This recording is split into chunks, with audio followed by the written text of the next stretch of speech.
তেখেতে নিজেই টুপিত কি লিখি লৈছিল, make America great again.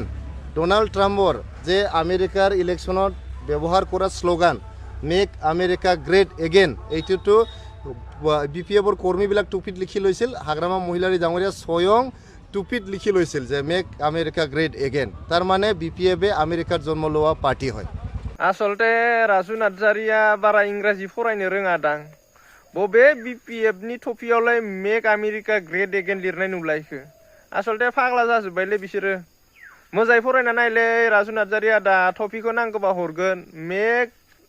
Make America great eigen लिरदोना मा लिरदो मोजाङै फरायना नायदोब्रा।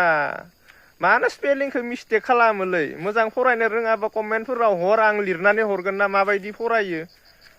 फाग्ला नै मोजाङै फरायना नाय नै मेक आमेरिका ग्रेट एगेन लिरदोना मा लिरदो नै मोजाङै फरायना नाय राजु नार्जारीया दा नै गस्लायाव दं नै मोजाङै फराय इखो। अबे BPFनि टपियावलाय इफोरबायदि नुखो? नै गस्लायाव जि लिरनाय दं टपियावबो बिनो लिरनाय दं।